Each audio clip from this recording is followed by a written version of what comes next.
Hello बच्चों, कैसे हो आप सब। नीट एग्जाम के बाद होती है काउंसलिंग और हम सबको पता है कि काउंसलिंग कितनी ज़्यादा इंपॉर्टेंट होती है एक अच्छा कॉलेज पाने के लिए। तो काउंसलिंग में कितने सारे रेगुलेशंस होते हैं, रूल्स होते हैं, कौन कौन सी फीस होती है, राउंड्स कितने होते हैं, बहुत सारे क्वेश्चंस हमारे मन में आते हैं और हम कंफ्यूज हो जाते हैं।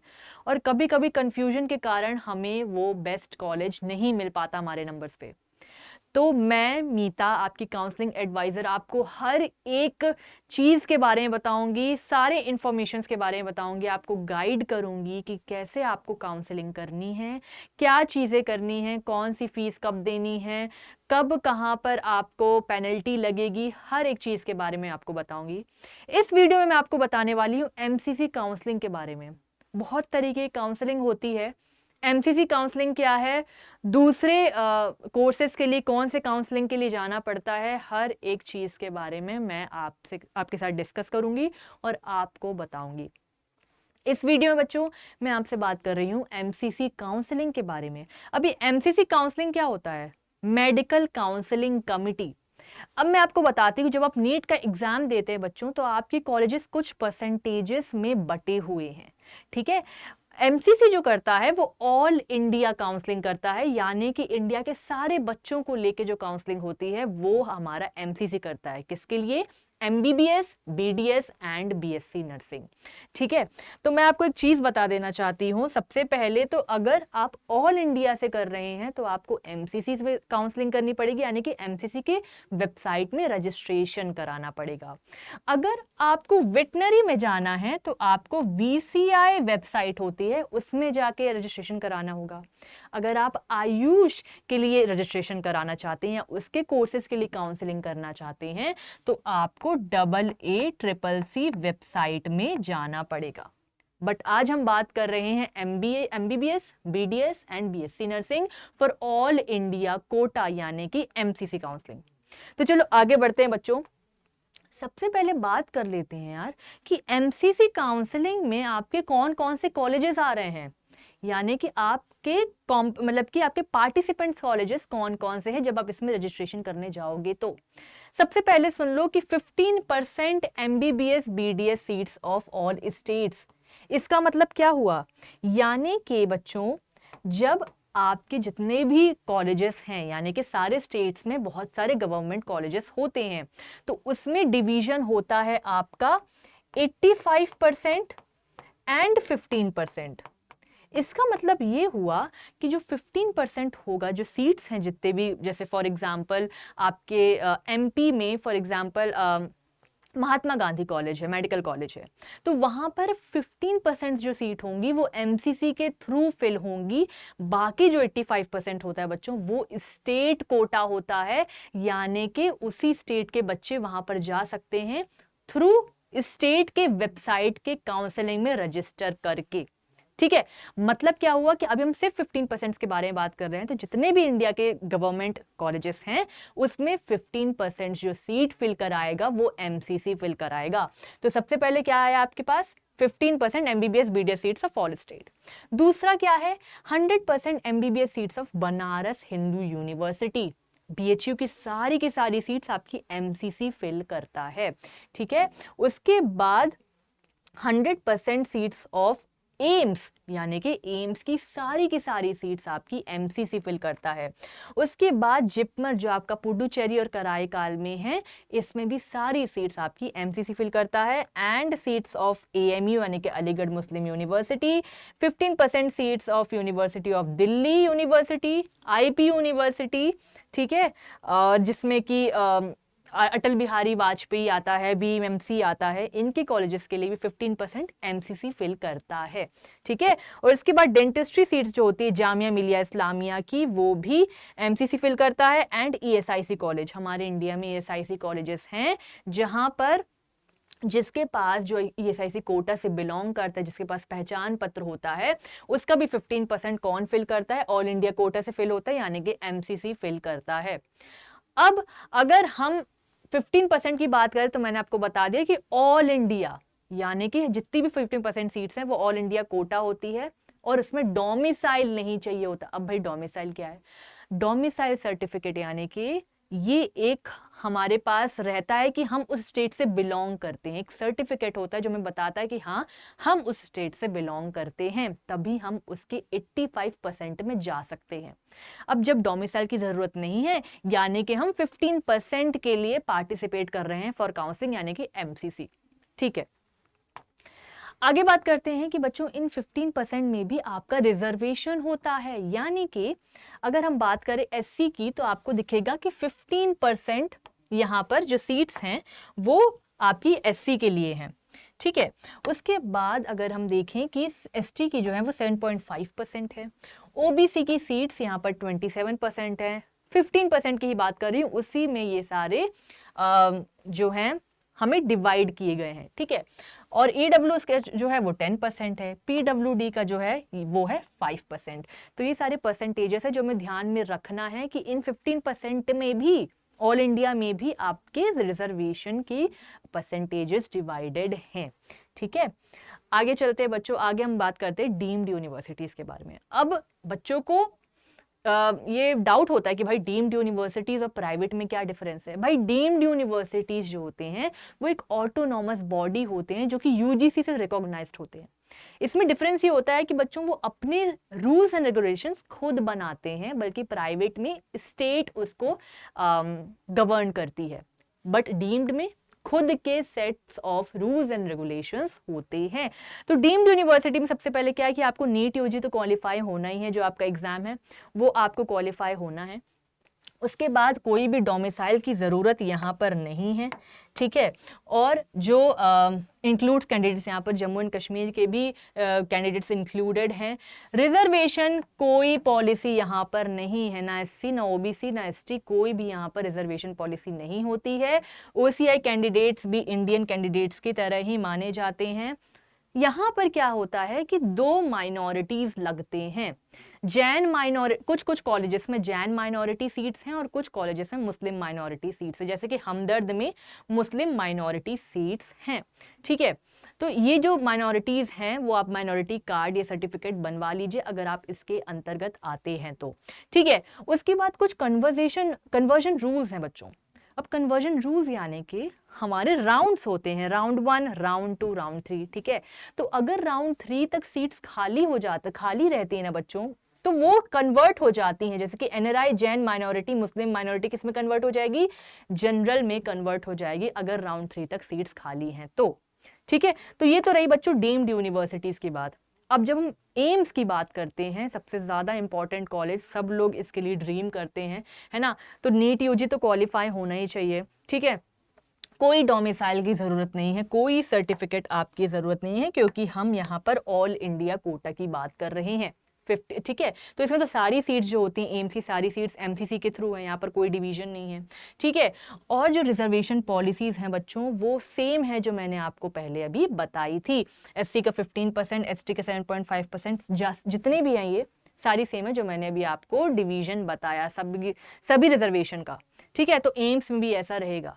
अब जो सीट कन्वर्जन अभी हमने माइनॉरिटी का देखा था ना, जैन माइनॉरिटी का, है ना, मुस्लिम माइनॉरिटी का, तो अब यहाँ पर भी देखो बच्चों कि जो एसटी है, एसटी पीडब्ल्यूडी है, वो एसटी में कन्वर्ट हो जाएगा, एससी पीडब्ल्यूडी जो है वो एससी में कन्वर्ट हो जाएगा, अनरिजर्व पीडब्ल्यूडी है वो अनरिजर्व में कन्वर्ट हो जाएगा, ओबीसी पीडब्ल्यूडी ओबीसी में कन्वर्ट हो जाएगा, है ना, एसटी है एससी में कन्वर्ट हो जाएगा, एससी यूआर में, ईडब्ल्यूएस यूआर में, एंड फॉरेन नेशनल्स जो हैं वो यूआर में कन्वर्ट यानी कि अनरिजर्व में कन्वर्ट हो जाता है अगर राउंड 3 तक सीट्स नहीं फिल होती हैं तो। ठीक है, अब बच्चों आगे बात कर लेते ईएसआईसी कोटा की, यानी कि जिन पेरेंट्स के पास इंश्योर्ड पर्सन है, वो उनके पास पहचान पत्र है, तो वो इसके लिए एलिजिबल हो जाते हैं। ESIC stands for employees state insurance corporation which provides medical benefit to insured workers. ठीक है, तो यहाँ पर, ठीक है, तो यहाँ उनको बहुत ही ज़्यादा बेनिफिट मिलता है जो कि ESIC कोटा से बिलोंग करते हैं। ठीक है, उन्हें ESIC मेडिकल कॉलेजेस में भी एडमिशन लेने का मौका मिलता है और वो भी काफ़ी कम फीस में और काफ़ी लो कट ऑफ में। ठीक है, तो अब एलिजिबिलिटी क्या है कि आपका नीट यूजी होना चाहिए क्वालिफाई, सबसे नॉर्मल चीज़। ठीक है, उसके बाद अगर आप वार्ड ऑफ इंश्योर्ड पर्सन हैं तो वो सर्टिफिकेट आपके पास होना चाहिए। ठीक है, ऑफिशियल ESIC लिस्ट जो निकलती है, आप सबने रजिस्ट्रेशन किया होगा, उसकी लिस्ट में अगर आप आते हैं तो वो आना ज़रूरी है आपका। ठीक है, उसमें कोई डोमिसाइल रिस्ट्रिक्शन नहीं है अभी, और रिजर्वेशन पॉलिसीज सारी सेम है जो मैंने आपको पहले बताई, इसमें भी सारी सेम है। ठीक है, अब जब बच्चों सेंट्रल यूनिवर्सिटी की बात करते हैं, इंस्टीट्यूट की बात करते हैं, तो हम कौन कौन से सेंट्रल यूनिवर्सिटी कवर कर रहे हैं, इंस्टीट्यूट कवर कर रहे हैं, आइए देखते हैं। सबसे पहले तो आपको क्वालिफाई होना पड़ेगा नीट यूजी। ठीक है, और जो क्या बोलते हैं ऑल इंडिया के कैंडिडेट्स हैं वो इसमें पार्टिसिपेट कर सकते हैं, और जो रैंक लेटर है वो डाउनलोड करना है जब आप इसमें एडमिशन करवाने जाओगे तो। ठीक है, कौन कौन से इसमें सेंट्रल इंस्टीट्यूट कवर हो रहे हैं, दिल्ली यूनिवर्सिटी कॉलेजेस के। ठीक है, अब दिल्ली यूनिवर्सिटी कॉलेजेस में लेडी हार्डिंज आ गया। ठीक है, UCMS आ गया, नहीं university college of medical sciences, Maulana MAMC आ गया, MAIDS आ गया। ठीक है, तो ये दिल्ली यूनिवर्सिटी के अंदर आते हैं। इसमें भी आपकी 15% सीट्स कौन फिल करता है, MCC फिल करता है। यहाँ पर मैं आपको बता रही हूँ बच्चों कितने सारे जो कॉलेजेस हैं जिसमें MCC पार्टिसिपेट है और वो आपको वहाँ पर सीट देगा। ठीक है, उसके बाद 15% ऑल इंडिया कोटा, ठीक है, MCC के थ्रू, और 85% जो होता है वो स्टेट कोटा लगता है, जो मैंने आपको बताया दिल्ली कैंडिडेट्स के लिए जो दिल्ली के निवासी हैं। ठीक है, उसके बाद सेंट्रल इंस्टीट्यूट कौन कौन से हैं, अभी तो हमने दिल्ली यूनिवर्सिटी की बात करी। इस सेंट्रल इंस्टीट्यूट में कौन कौन से, Varthaman Mahavir medical college Safdarjung, Atal Bihari Vajpayee institute. ठीक है, ESIC जो है वो डेंटल कॉलेज जो है वो यहाँ पर है, और सीट डिस्ट्रीब्यूशन भी सेम है, 15% जो है MCC के थ्रू एंड 85% स्टेट कोटा के थ्रू। ठीक है, तो आई होप आपको समझ में आ रहा होगा जो सेंट्रल यूनिवर्सिटीज का है उसका जो 15% है ऑल इंडिया कोटा है वो सभी के लिए ओपन है, जैसे मैंने आपको बताया 15% एंड 85% जो है वो डोमिसाइल उसके लिए चाहिए होता है। ठीक है, एलिजिबिलिटी के 85% के लिए कि कॉलेज, यूनिवर्सिटी, स्टेट अथॉरिटी, यानी कि एलिजिबिलिटी अगर आपकी 85% है तो आप एलिजिबल हैं, आपके पास डोमिसाइल होना चाहिए। ठीक है, इसमें MCC का कोई भी रोल नहीं होता है। ठीक है, अगर आप दिल्ली कॉलेज में कर रहे हैं तो आपको दिल्ली डोमिसाइल सर्टिफिकेट चाहिए होगा। अगर आप 85% के लिए पार्टिसिपेट कर रहे हैं तो वो स्टेट कोटा में होगा, यहाँ पर नहीं होगा, ये MCC है। ठीक है, उसके बाद सीट कन्वर्जन सेम है जो मैंने आपको बताया था, और जो CW है यानी कि child window of war personal, यानी कि जो आर्मी में है, जो डिफेंस में है, उनके वॉर पर्सनल, उनके लिए ये कन्वर्जन है कि अगर वो ST के CW हैं तो वो ST में कन्वर्ट हो जाएंगे, SC का CW SC में हो जाएगा, अनरिजर्व्ड का CW अनरिजर्व्ड में, OBC का CW OBC में, ST का SC और SC का अनरिजर्व्ड चला जाएगा। ठीक है, तो आप होप आपको समझ में आ रहा होगा ईच एंड एवरीथिंग। अब दिल्ली यूनिवर्सिटी की बात कर लेते हैं कि कौन कौन से DO मेडिकल डेंटल कॉलेज हैं। LHMC, UCMS, MAMC मैं आपको बता चुकी हूँ। सीट डिस्ट्रीब्यूशन भी वही है, 15% के लिए नीट क्वालिफाई होना चाहिए, 85% कब लगेगा, स्टेट के लिए कब लगेगा, जब आप 11th एंड 12th दिल्ली से पढ़े हुए हो। ये MCC के अंदर नहीं है, फिर से मैं बता रही हूँ, ये है स्टेट के अंदर। ठीक है, DU contributes 15% seats to all India quota, वही चीज़ है जो मैंने आपको बता दी है। ठीक है, एलिजिबिलिटी 15% नीट क्वालिफाई, कोई डोमिसाइल नहीं चाहिए, और वही CW का स्पेशल कैटेगरी, यानी कि आपको उस वेबसाइट में जाकर देखना पड़ेगा कि CW जो है यानी कि चाइल्ड और विडो ऑफ वॉर पर्सनल है, उसकी क्या क्या चीज़ें आपको चाहिए, कौन कौन से सर्टिफिकेट आपको लगने वाले हैं, तो वो आप मतलब इंडिविजुअल कॉलेजेस में जाकर उसकी वेबसाइट में जाकर देख सकते हैं। ठीक है, तो ये रही यूनिवर्सिटी की बात। दिल्ली यूनिवर्सिटी का भी रिजर्वेशन जो पॉलिसी है वो सेम है, कितना परसेंटेज डिवीजन है वो एज इट इज है, जो मैंने आपको पहले बता दिया है। ठीक है, अब फैकल्टी ऑफ डेंटिस्ट्री यानी कि जामिया मिलिया इस्लामिया दिल्ली की बात करें बच्चों, तो यहाँ का रिजर्वेशन पॉलिसी क्या है? रिजर्वेशन पॉलिसी कहता है कि जीएमआई जो फॉलो करता है इट्स ओन, देखो अब इसका रिजर्वेशन पॉलिसी जो है बच्चों वो खुद का है, यानी कि वो जीएमआई ही डिसाइड करती है। ठीक है, इसका जो सीट रिजर्वेशन कैटेगरी है और एलिजिबिलिटी फॉर इंटरनल कैंडिडेट्स हैं। अब बच्चों इंटरनल कैंडिडेट्स क्या होते हैं? जो जीएमआई के अंदर जो इंस्टीट्यूट है उसमें पढ़े हुए हों, उसी वहीं के बच्चे हों, तो उनके लिए भी कैटेगरी या रिजर्वेशन होता है।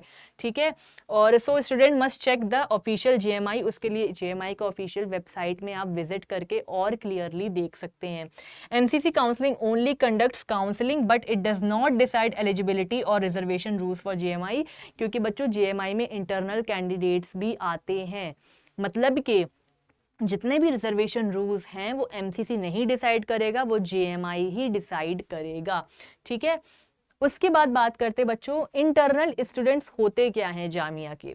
वो बच्चे जिन्होंने क्वालिफाइंग एग्जाम लाइक क्लास 12 आपका जामिया स्कूल से किया है, वो वही बच्चे, वही कैंडिडेट्स इंटरनल कैंडिडेट्स माने जाते हैं। जो वहां पर रेगुलर स्टूडेंट रहे हैं वही माने जाते हैं, तो उनके लिए रिजर्वेशन है। Not eligible for internal quota if you appeared as a private, अगर आप प्राइवेट कैंडिडेट हो या आपने स्टडी किया है, ओपन स्कूलिंग की हुई है, यानी कि आपको इम्पॉर्टेंट है कि आप जामिया से ही पढ़ाई करोगे, तभी आप इंटरनल कैंडिडेट्स वहां के माने जाओगे। समझ गए बच्चों? उसके बाद central institute under IP Indraprastha university की बात कर लेते हैं, जिसमें वीएमएमसी, एसजीएच, अटल बिहारी वाजपेयी कॉलेजेस आते हैं।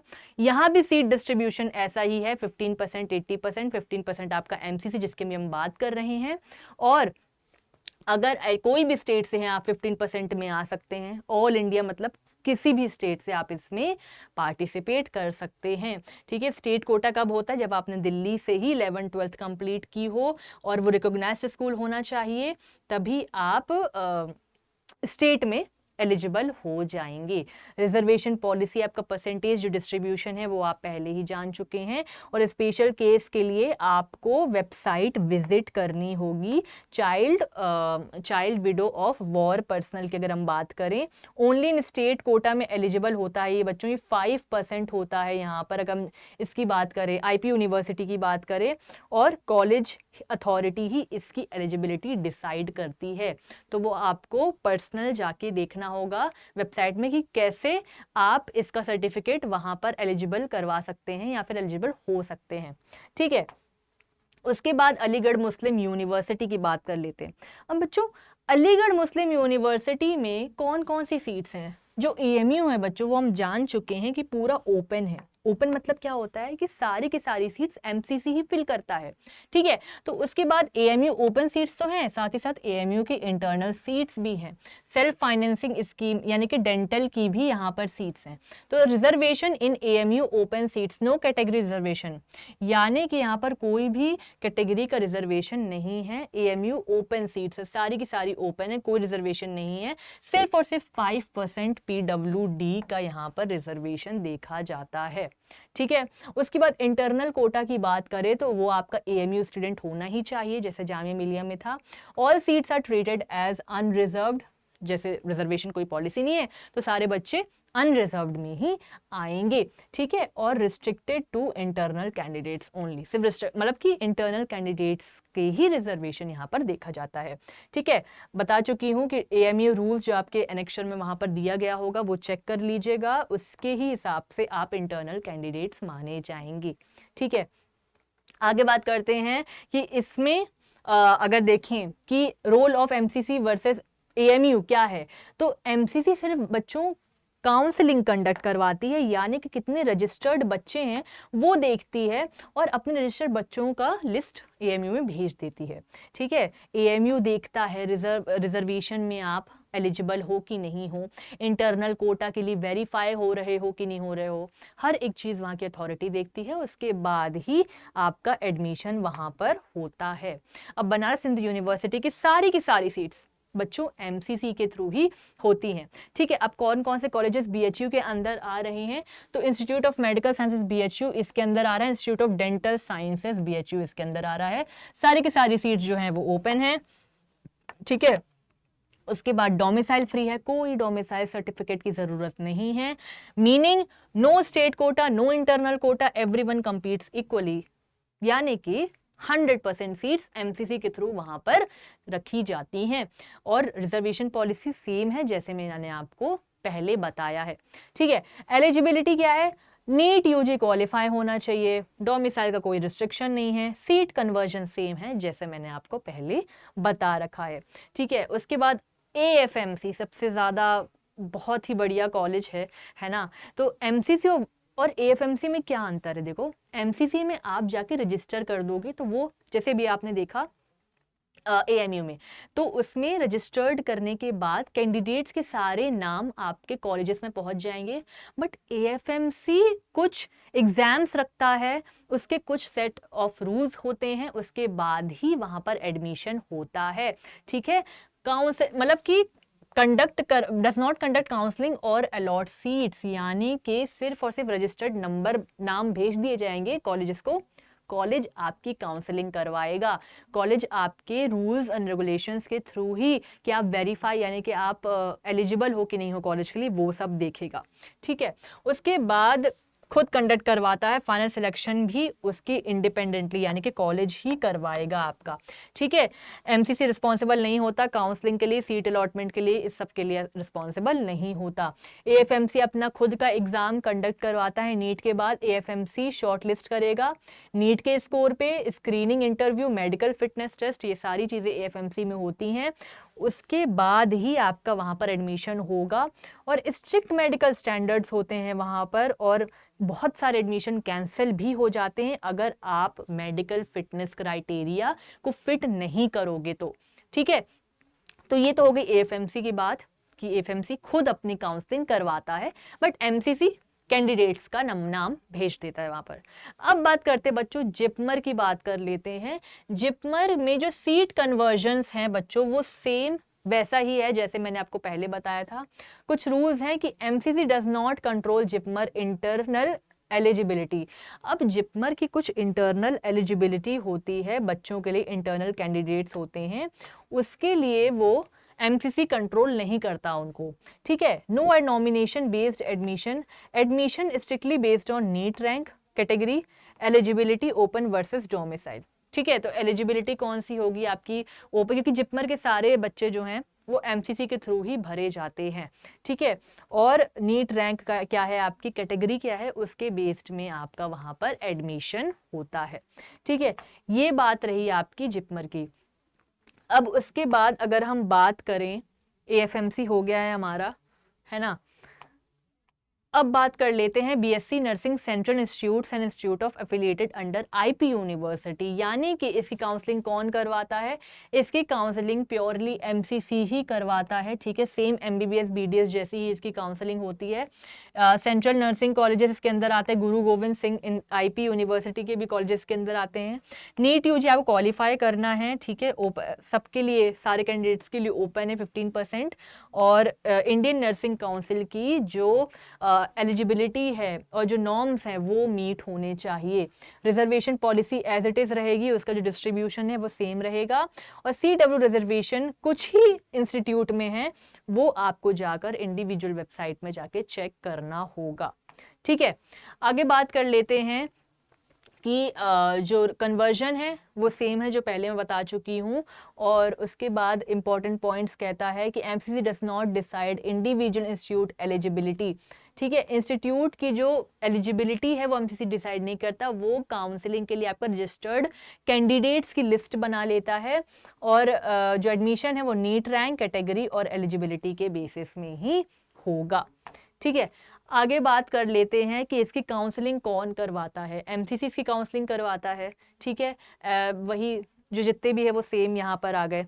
ठीक है, उसके बाद अगर हम बात करें सिक्योरिटी डिपॉजिट की बच्चों, तो सिक्योरिटी डिपॉजिट क्या होता है, अब जब आप किसी मतलब एमसीसी की काउंसलिंग के लिए जाएंगे तो आपको फीस देनी होगी। अब फीस देंगे तो मतलब गवर्नमेंट कॉलेजेस और डीम्ड यूनिवर्सिटीज के लिए अलग अलग फीस है। ठीक है, दो तरीके की फीस होती है बच्चों, एक तो होता है सिक्योरिटी डिपॉजिट जो कि आपका रिफंडेबल होता है। ठीक है, जो कि आपका रिफंडेबल होता है। ठीक है। और एक होता है नॉन रिफंडेबल, जिसे हम रजिस्ट्रेशन फीस कहते हैं। तो गवर्नमेंट की बात करें तो यूआर यानी कि अनरिजर्व्ड के लिए अगर आप रजिस्ट्रेशन फीस की बात करें तो वो आपका है 1000 रुपीज। ठीक है।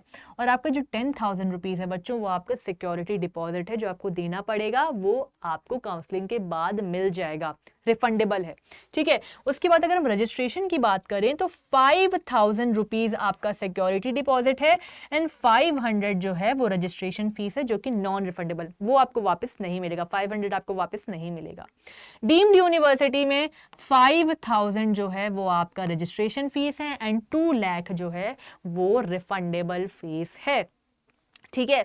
अब मैं आपको आगे बताऊंगी कि आपको रिफंडेबल फीस कब मिलेगी, कैसे मिलेगी और कब नहीं मिलेगी। ठीक है। क्योंकि आपको इतना हेफ्टी अमाउंट देना पड़ता है बच्चों, इसीलिए हम काउंसलिंग में आपको गाइड करते हैं ताकि आपके इतने सारे पैसे ना जाएं। क्योंकि आप बहुत सारे काउंसलिंग में अभी पार्टिसिपेट करोगे तो काफ़ी ज़्यादा रूल्स एंड रेगुलेशंस होते हैं जिसको फॉलो करने के बाद ही आपको रिफंडेबल जो आपका डिपॉजिट है वही आपको मिलने वाला है। ठीक है। उसके बाद बात कर लेते हैं राउंड 1 की। अब बच्चे जब राउंड 1 की बात कर रहे हैं तो बहुत सारे राउंड होते हैं काउंसलिंग में। ठीक है। सबसे पहले अगर हम बात कर लें बच्चों, रजिस्ट्रेशन करने जाओगे आप एमसीसी काउंसलिंग में। ठीक है। एमसीसी की वेबसाइट में गए, रजिस्ट्रेशन किया एमसीसी में, फिर उसके बाद क्या होता है कि आपको 2 पे करने पड़ेंगे, जो मैंने भी बताया आपको, रिफंडेबल एंड नॉन रिफंडेबल। ये आपने सारे पे कर दिए।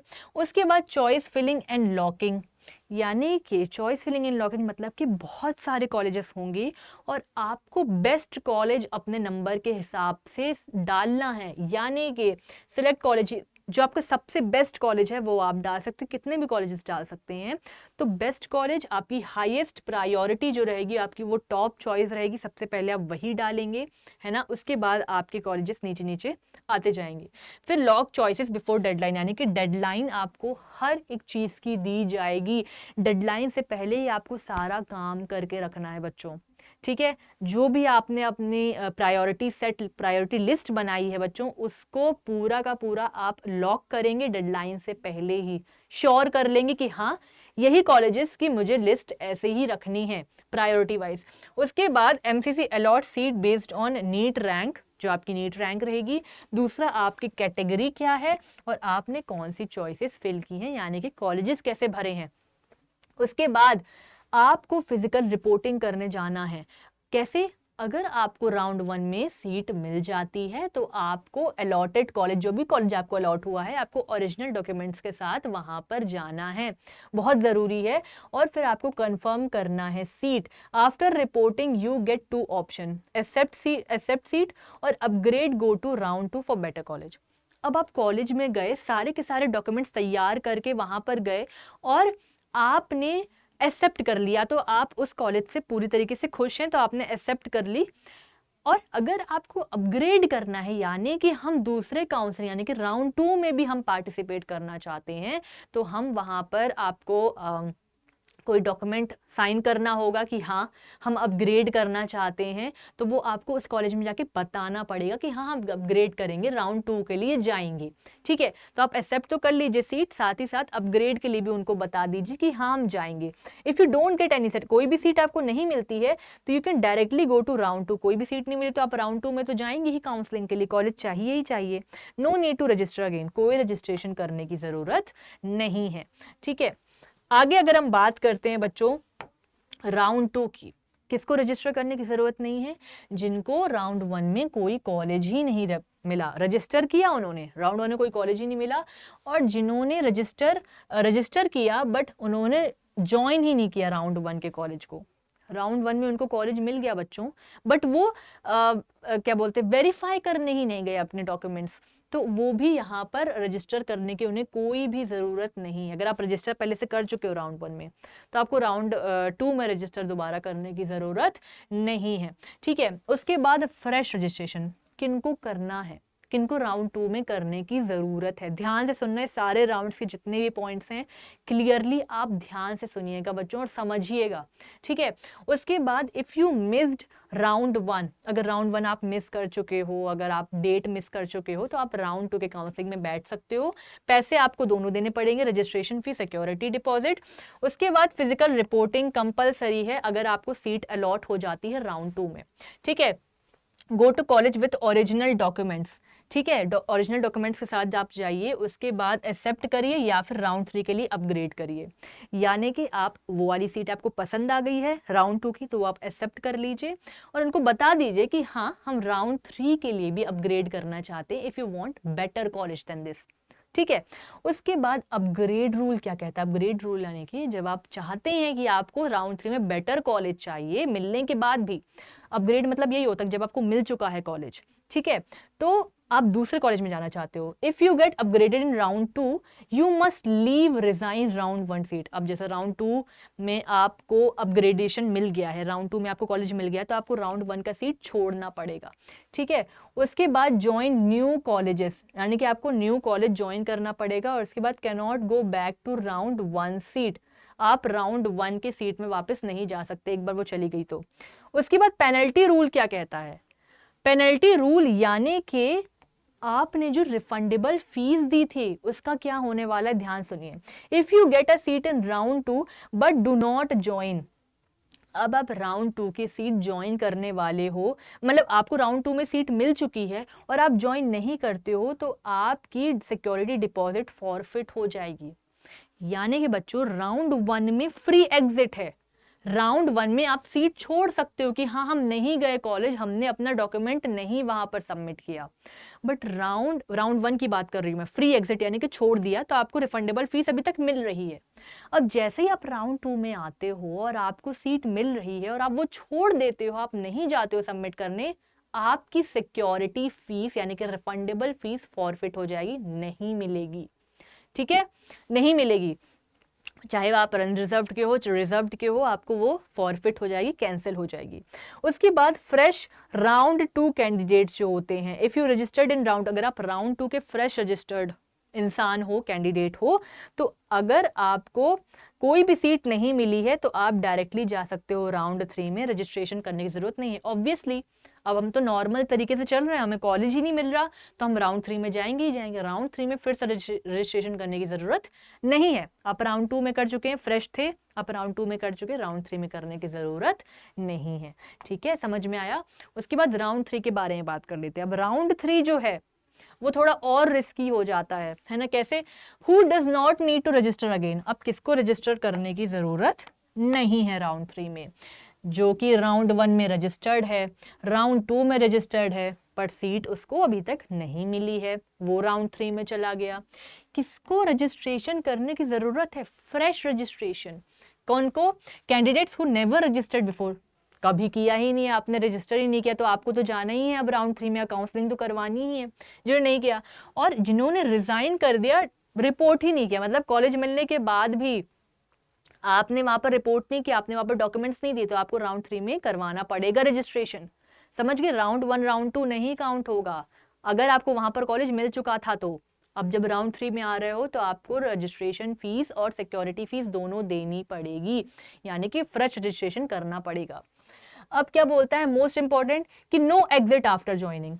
अब राउंड 3 में अगर आपको कॉलेज मिल गया बच्चों, तो आप एग्जिट नहीं कर सकते हो, तो नहीं कर सकते हो, ठीक है। Once you join seat round 3 आप नहीं छोड़ सकते हो और आगे भी अपग्रेड नहीं कर सकते हो। राउंड 3 जो है वो लास्ट स्टेज आ जाता है बच्चों, यहाँ पर आपका कॉलेज छोड़ना बहुत ही ज्यादा कठिन हो जाता है, ठीक है। यहाँ पर आप सीट नहीं छोड़ सकते अगर आपको कॉलेज मिल जाता है राउंड 3 में तो, ठीक है।